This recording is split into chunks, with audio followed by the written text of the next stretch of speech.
vai fazer o melhor por mim. Ele vai além do que eu posso ver. Ele faz o que eu não posso fazer. Deus vai cumprir os teus planos em mim. Ele vai fazer o que lhe apraz. Sou pequeno e falho, mas Ele é Deus. Ele só faz o melhor pelos seus. Deus vai cumprir os teus planos em mim. Ele vai fazer o que lhe apraz. Sou pequeno e falho, mas Ele é Deus. Ele só faz o melhor pelos seus. Acredito sim, acredito sim, acredito sim que Deus vai fazer o impossível em meu viver. Acredito sim, acredito sim,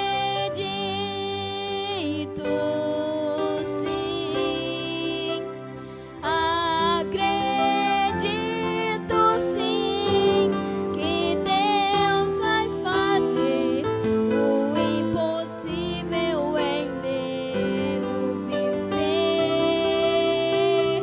O impossível Deus vai fazer.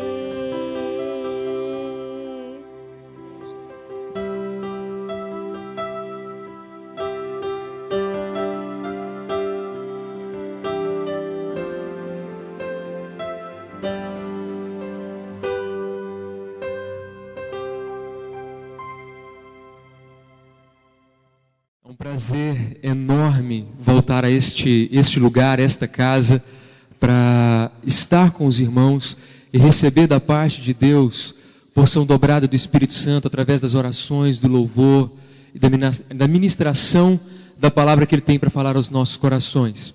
E para esse momento de ministração da palavra, eu gostaria de te convidar a abrir a sua Bíblia no Evangelho de João, capítulo 6.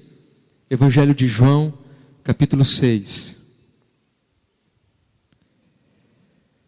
A partir do verso 66, nós vamos ler Evangelho de João, capítulo 6, versos 66 a 71. 66 a 71.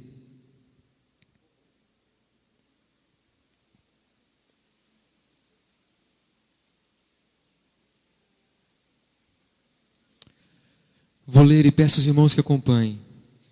À vista disso, muitos dos seus discípulos o abandonaram e já não andavam com ele. Então perguntou Jesus aos 12: porventura quereis também vós outros retirar-vos? Respondeu-lhe Simão Pedro: Senhor, para quem iremos? Tu tens as palavras da vida eterna. E nós temos crido e conhecido que tu és o Santo de Deus. Replicou-lhes Jesus: não vos escolhi eu em número de 12? Contudo, um de vós é diabo. Referia-se ele a Judas, filho de Simão Iscariotes, porque era quem estava para traí-lo, sendo um dos 12. Sendo um dos 12. Quero te convidar mais uma vez para nós orarmos ao nosso Deus nesse momento. Pai, em nome de Cristo Jesus, nós acreditamos que o Senhor está sempre sensível a ouvir a nossa voz, a ouvir o nosso clamor, a olhar para as nossas vidas com um olhar de misericórdia, de bondade, bem como também de juízo, participando das nossas vidas. Nós acreditamos que o Senhor interferiu na nossa história através de Cristo Jesus e da ação do Espírito Santo, para nos trazer a este lugar, para sensibilizar os nossos corações, para trazer a nós, ó Pai, porção da Tua palavra, através de tudo que foi feito aqui nessa noite, para a honra e para a glória do Teu santo nome. Por isso, ó Pai, mais uma vez, fala as nossas vidas, fala a nossa alma, fala o nosso coração no nome de Cristo Jesus, porque carecemos, porque precisamos da Tua voz, falando ao nosso coração. Em nome de Cristo Jesus, Pai, em nome de Cristo Jesus, fala as nossas vidas. Amém, Senhor, amém. Cristo interferiu na história do ser humano. A vinda de Cristo Jesus, a sua morte, dividiu a história em antes de Cristo Jesus e depois de Cristo Jesus. A história é conhecida e os fatos são conhecidos como fatos que aconteceram antes de sua vinda e depois de sua vinda. Estamos vivendo um momento 2013 depois da morte de Cristo, depois da vinda de Cristo. Depois que o mundo conheceu a face de Cristo em pessoa, como homem, como ser humano. Mesmo sendo um Deus que se fez nada para que o nada que somos fosse algo especial, algo que Deus pudesse olhar e se agradar de nós por ver Cristo Jesus, o sacrifício, o seu sangue vertido pelos nossos pecados, Jesus se importa com a sua vida, se importa com a minha vida e foi capaz de abrir mão do seu reino e de sua vida por amor de nós. Por amar cada um de nós. Ele quer se relacionar conosco, Ele veio ao mundo, Ele interferiu na história para isso, para se relacionar conosco. Não havia nada em nós que agradasse a Deus, não havia beleza em nós que pudesse alegrar o coração de Deus, não havia palavra em nossos lábios, não havia atitude em nossa vida que pudesse conquistar o coração de Deus, alegrar o coração de Deus, mas através da vinda de Cristo Jesus, através do ministério de Cristo Jesus, através da sua obra, Deus então olha para nós com um olhar diferente, quando Ele vê a ação de Cristo à nossa frente, quando Ele vê Cristo Jesus à nossa frente, lutando por nós, vencendo por nós, guiando os nossos passos. O texto que nós lemos me faz pensar um pouco nos homens lá no passado que lutaram para que o Evangelho tivesse hoje chegado até os nossos corações. Um servo de Deus chamado Tertuliano disse que a história da igreja foi escrita pelo sangue dos mártires. Homens que entenderam o seu papel na história da igreja, que entenderam a razão e a verdade sobre a salvação em Cristo Jesus, sobre o poder do Espírito Santo, sobre o poder de Deus sobre as suas vidas, entenderam a razão e o propósito verdadeiro e real de suas vidas, e estavam dispostos a sacrificar tudo, a sua família e a sua própria vida, por amor daquilo que Cristo fez, ou ainda faria, por amor de nós. Homens que deram a sua vida por amor a Cristo Jesus, ao Evangelho. Contudo, a história da nossa salvação foi escrita pelo ministério e pelo sangue de Cristo Jesus. Pelo sangue de Cristo Jesus vertido numa cruz. Mas quando olhamos para esse texto, salta aos nossos olhos o que Cristo fez por nós, mas também salta aos nossos olhos como marcamos o ministério de Cristo Jesus, como a igreja do Senhor, como os discípulos do Senhor, como servos do Senhor, aqueles que seguem, aqueles que andam com Cristo Jesus, marcam o seu ministério, a sua vida, como eles participaram do ministério de Cristo Jesus, e como nós participamos, e como marcamos o nome de Cristo Jesus, e como fazemos o nome do nosso Deus conhecido por onde passamos, aonde nos encontramos, aonde estamos. Por isso, nessa noite, eu gostaria de conversar com você sobre o ministério vivo e eficaz de Jesus, e como marcamos esse ministério. O ministério vivo porque produz vida, porque traz vida, porque em Cristo Jesus e somente em Cristo Jesus há vida, Pois morreu a nossa morte, para vivermos sua vida, nos trouxe salvação. nos trouxe grande salvação. Ele morreu a nossa morte para que através da morte do autor da vida pudéssemos obter vida, pudéssemos entender a razão ou pudéssemos entender a nossa situação real e verdadeira. O ministério vivo de Cristo Jesus que traz vida, que produz vida, eficaz porque transforma, porque muda, porque modifica, porque nos transporta de uma vida, de uma realidade para vivermos em novidade de vida, de uma forma completamente diferente, onde não há possibilidade de se viver dessa forma sem que Ele alcance os nossos corações, as nossas vidas. Algo diferente no Evangelho é que o pastor, o pregador, o evangelista não tem poder para transformar o coração do homem. Mas a palavra de Deus, a ministração da palavra, a vontade de Deus, a verdade de Deus, a ação do Espírito Santo, o ministério de Deus, tem poder para transformar as vidas, modificar as vidas. O ministério de Cristo Jesus é vivo e eficaz. Vivo e eficaz. Contudo, eu gostaria de falar sobre como nós marcamos esse ministério vivo e eficaz de Cristo Jesus. O ministério vivo e eficaz de Cristo Jesus, aqui nesse texto, nesta ocasião e em muitas outras, foi marcado pela crise da incredulidade. O ministério de Cristo Jesus, aqui nesse momento e em alguns outros momentos, foi marcado pela crise da incredulidade. Quando voltamos os nossos olhos ao versículo 60 e ao versículo 66, isso vai ficar muito claro. O versículo 60 vai dizer: muitos dos seus discípulos, tendo ouvido tais palavras, disseram: duro é este discurso, quem pode ouvir? E aqui o que está sendo dito aqui é que não é difícil de ser entendido o discurso de Cristo Jesus. O que ele estava dizendo é duro de aceitar o que Cristo Jesus estava pronunciando, o que ele estava pronunciando. O discurso de Cristo Jesus começa no versículo 22 e vai até o versículo 40. Até o versículo 40. Resumindo o discurso de Cristo Jesus, ele estava dizendo que a salvação não consistia naquilo que nós podemos fazer. A salvação não está em dedicarmos apenas a nossa vida a Deus, em cumprir a Torá, em cumprir os livros do Velho Testamento, em cumprir os mandamentos de Moisés. A salvação não estava simplesmente em cumprir a lei, mas estava em acreditar que Jesus é o pão da vida, que desceu do céu para todo aquele que experimentar desse pão, todo aquele que acreditar em Cristo Jesus, será salvo de uma vez por todas. E no versículo 66 ele diz: à vista disso, muitos dos seus discípulos o abandonaram e já não andavam com ele, porque o que eles buscavam não era aquilo que Jesus estava oferecendo naquele momento.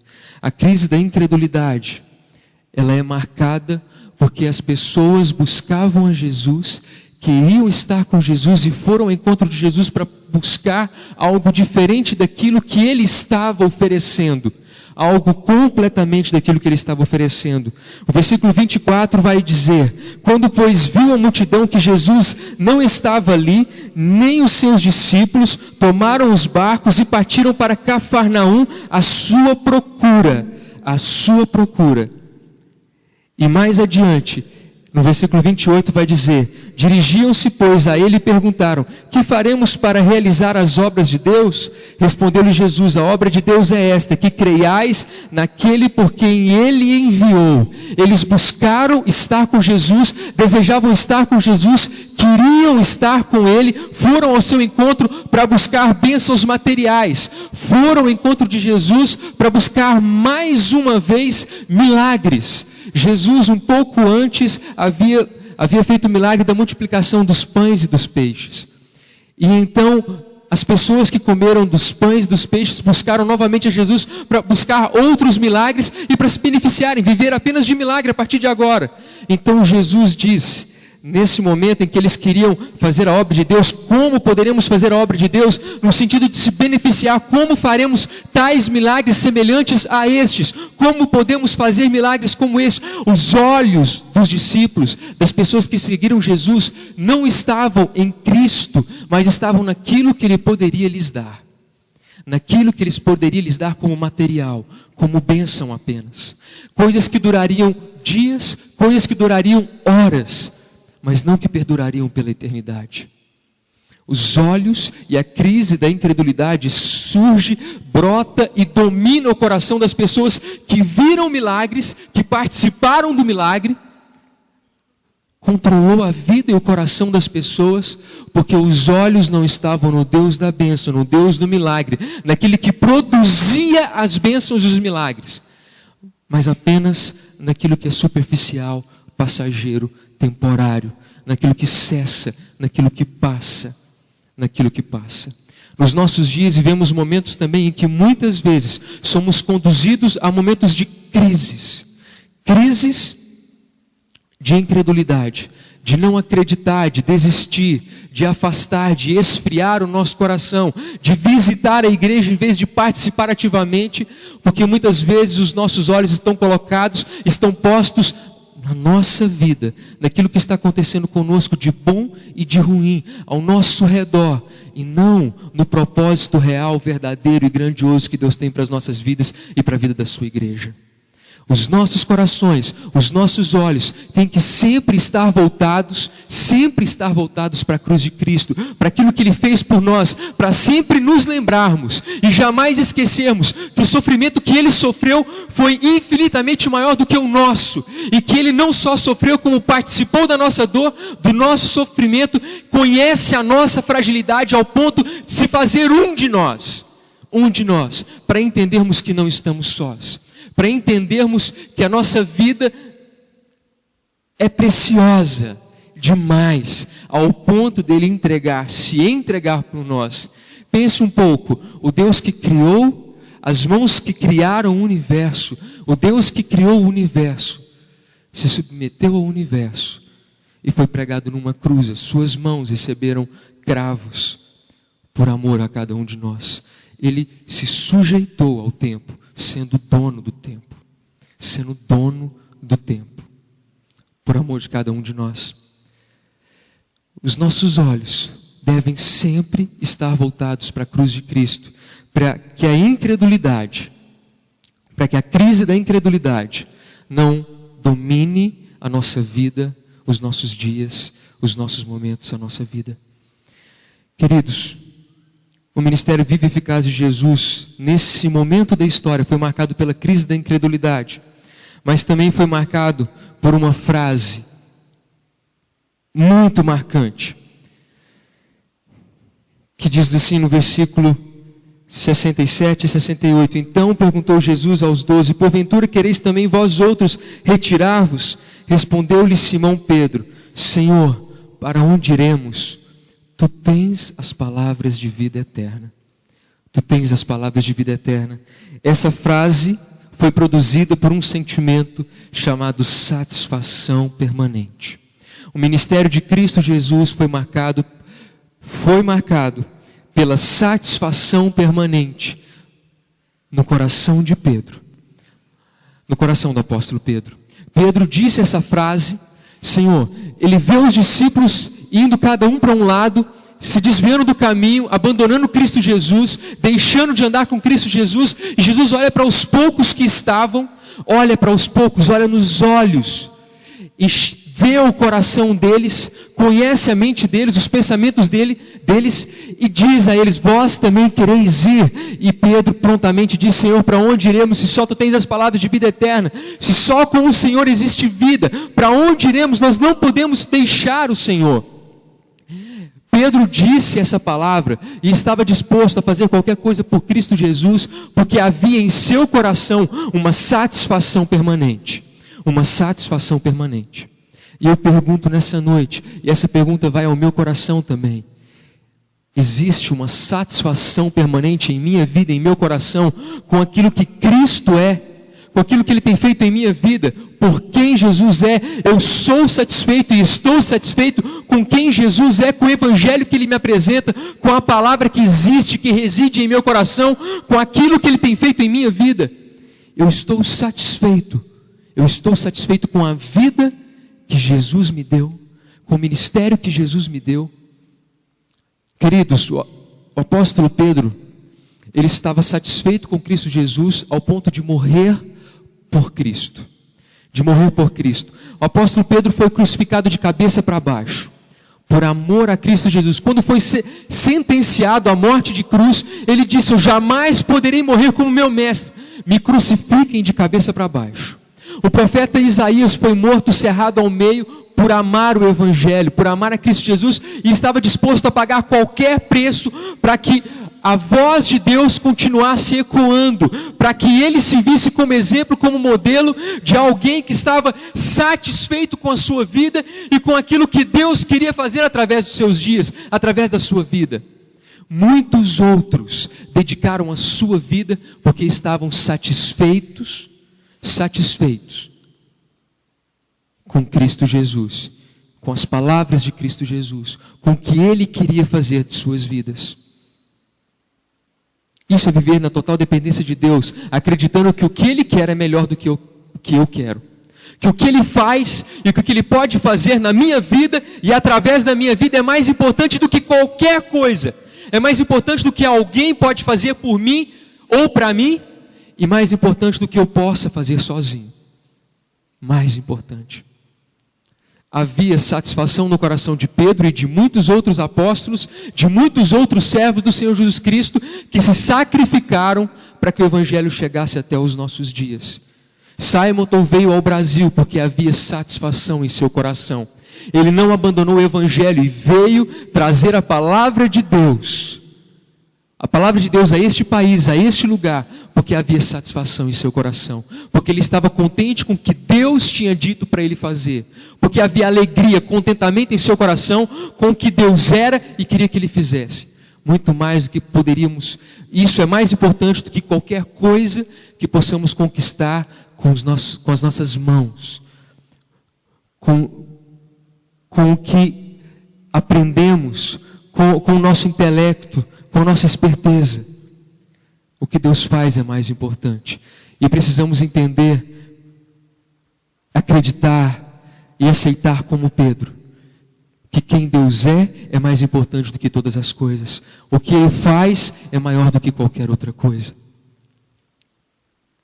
Eu conheci uma mulher, e vivo com essa mulher, e sou feliz com essa mulher, a minha esposa. Ela se converteu com 14 anos de idade, com uma frase. Uma amiga disse para ela o que ela já tinha lido em vários lugares. Uma amiga disse para ela o que ela já tinha ouvido em inúmeros e diversos lugares. E que você com certeza já ouviu e já leu. A frase era: Cris, você pode ser feliz. Jesus te ama. Jesus te ama, você pode ser feliz. Ela chorou e foi para a igreja. Contra a vontade dos pais, e nunca mais saiu de lá. No dia que ela disse que ia para o IBEL, ela deixou o curso de psicologia e disse para o pai: eu vou para o IBEL. O pai disse: eu não te criei para brincar de igreja. Eu te criei para ser alguém na vida. Você não vai. E ela foi, e estava disposta a pagar o preço que fosse preciso para cumprir a vontade de Deus, para cumprir o chamado de Deus, porque havia uma satisfação permanente em seu coração. A alegria que estava presente em seu coração naquele dia, naquele momento, jamais estaria ausente, porque era produzida por Deus. E ela só precisava de Deus presente em sua vida para esse sentimento não se apagar. E ela tinha consciência disso. E Deus todos os dias traz à nossa vida, à nossa mente, à nossa memória, coisas que Ele tem feito para alegrar o nosso coração e para satisfazer o nosso coração. A nossa alegria não está na superficialidade da vida e naquilo que podemos ajuntar, conquistar e perder. A satisfação deve estar na cruz de Cristo, naquilo que Ele fez por nós e no ministério que Ele colocou às nossas vidas. A nossa mão Queridos, o ministério de Cristo Jesus, vivo e eficaz, foi marcado pela crise da incredulidade, pela satisfação permanente, mas infelizmente tem sido marcado e foi marcado pela dor da traição. Pela dor da traição. O versículo 67, Jesus replica Pedro. Replicou-lhes Jesus: não vos escolhi eu em número de 12, contudo um de vós é diabo. Referia-se ele a Judas, filho de Simão Iscariotes, porque era quem estava para traí-lo, sendo um dos 12, quem Jesus havia escolhido para segui-lo, para caminhar com ele. Eu não quero enfatizar a traição, mas eu quero enfatizar como Jesus trata a traição, como ele trata a traição. Jesus chamou Judas e cada um dos discípulos, sabia como eles eram, sabia quem eles eram, filhos de quem, o que eles tinham feito de errado durante toda a sua vida e o que eles ainda haveriam de fazer de errado. Jesus se ajoelha aos pés dos discípulos, aos pés dos apóstolos e lava os pés de Pedro, mesmo sabendo que Pedro o iria negar. Lava os pés de Judas, mesmo sabendo que Judas o iria trair. Mais do que isso, Jesus lava os pés de todos os outros, conhecendo todos os outros pecados, sabendo de fato quem eles eram, e mesmo assim, Jesus estava disposto e sensível a se relacionar com eles, a fazer parte da vida deles. Jesus não desistiu em momento algum de viver, de estar ao lado dos discípulos, mesmo conhecendo a realidade de suas vidas, mesmo sabendo da traição, mesmo sabendo do abandono. Lá no Getsêmani, quando os soldados chegaram para prender Jesus, os discípulos fugiram apavorados, abandonaram o seu mestre, que iria morrer por eles.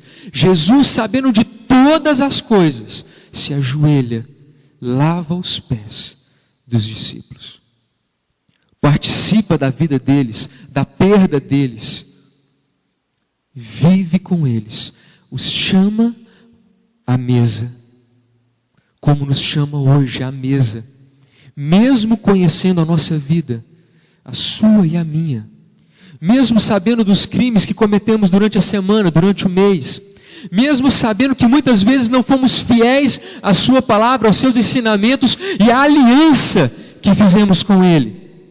Mesmo assim, Ele nos convida, Ele nos chama a termos comunhão com Ele, a participarmos da sua mesa, a vivermos uma vida de intimidade com Ele. Uma vida de intimidade com Ele. Mesmo sabendo quem somos, mesmo conhecendo a nossa vida e o nosso coração. Nos conhecemos superficialmente, a minha esposa não conhece o meu coração completamente. Ela não conhece os meus pecados, aqueles que são ocultos, aqueles que muitas vezes lutamos para encobrir, mas Deus conhece. E sabe o que é mais interessante? Por onde eu passo, as pessoas sabem que eu sou casado, que eu fiz uma aliança com uma pessoa, com uma mulher. E nessa aliança está gravado o nome dela, Cristiane Moura Torres Silva. Por onde eu passo, as pessoas sabem do compromisso que eu fiz, da aliança que eu fiz. E no dia do meu casamento, meu pai disse uma frase que me chocou na hora, que eu ainda não tinha atinado para ela, não tinha prestado atenção, não tinha me preocupado com essa frase, eu ainda não conhecia essa frase, simples. Ele disse: você promete ser fiel, perto ou longe dela? Você promete ser fiel, perto ou longe dela? E eu disse: eu prometo. Por onde eu vou, as pessoas sabem da aliança que eu fiz, e que um dia eu fiz uma aliança. Nós fizemos uma aliança com o nosso Deus. E aonde Ele gravou o seu nome, foi nos nossos corações. Não foi numa aliança, não foi num colar, não foi numa camiseta, não foi em um relógio. a nossa vida, foi escrita na nossa vida o seu nome. Somos conhecidos pelo seu nome. E o povo que se chama pelo meu nome, e o povo que se chama pelo meu nome, nós somos conhecidos como cristãos, homens e mulheres, crianças, jovens e adultos, idosos que transbordam a Cristo, que vivem para Cristo, que transbordem a Cristo, que são conhecidos por viver para Cristo, que por onde passam, as pessoas despertam como se nós estivéssemos usando um perfume diferente. Somos o bom perfume de Cristo. Quando você usa um perfume gostoso, quando você usa um bom perfume, você desperta a atenção das pessoas por onde você passa. Quando vivemos dentro da palavra de Deus e quando vivemos a verdade de Cristo Jesus, despertamos a atenção das pessoas. Despertamos a atenção das pessoas. Despertamos a atenção das pessoas. A vontade de Deus é que nós, como igreja, façamos o nome do nosso Deus conhecido. E uma pergunta que eu gostaria de fazer: como eu tenho feito o nome de Deus conhecido? Como eu tenho marcado o nome de Deus? Como eu tenho marcado o ministério de Cristo Jesus? Isaías 53, versículo 10 e 11 diz: todavia agradou ao Senhor moê-lo pelos nossos pecados, fazendo-o enfermar pelos nossos pecados. Contudo, verá Jesus Cristo o fruto do seu penoso trabalho e ficará satisfeito. Eu espero que nessa noite, quando nós participarmos do pão, do cálice, Jesus possa olhar para mim e para você e ficar satisfeito com o compromisso que vamos reafirmar, com a aliança que vamos continuar mantendo com o nosso Deus. Continuar mantendo com o nosso Deus. A vontade de Deus é que abandonemos o nosso pecado e caminhemos cada vez mais próximo do nosso Deus, cada vez mais perto dele. Eu queria te convidar a fechar os teus olhos. Eu quero encerrar esse momento com um cântico. E você faça desse cântico a sua oração a Deus.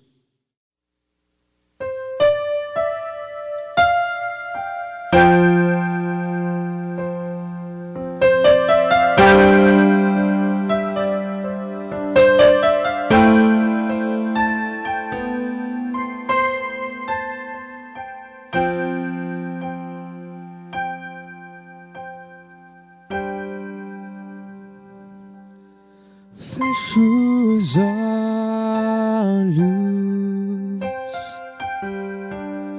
eu também tenho um sonho. Sonho com o vento do Espírito soprando e vidas transformando.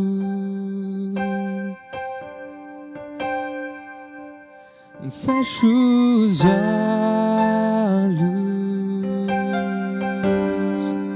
eu também tenho sonhos.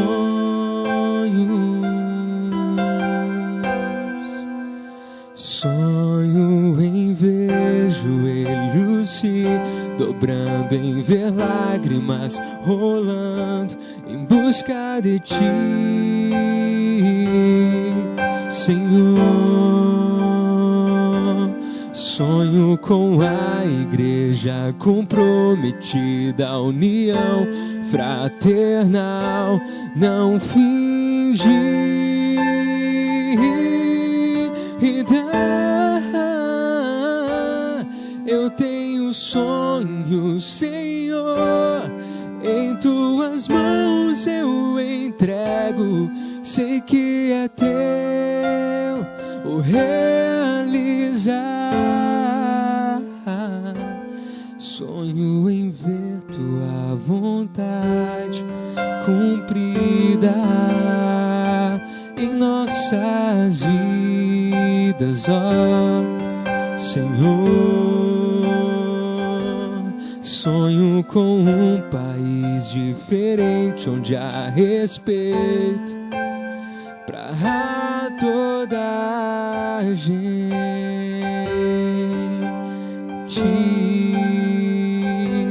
Sonho em passar pelo farol e não ver as crianças carentes.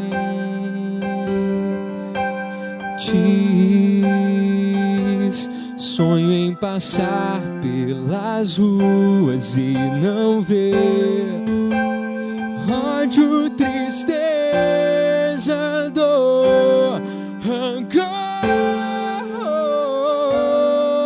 Eu sei que tudo é possível ao que crer. Vem sonhar comigo, juntos buscaremos a realização. Então vem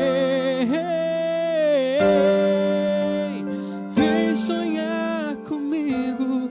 Eu tenho sonho, Senhor, em tuas mãos eu entrego. Sei que é teu o realizar.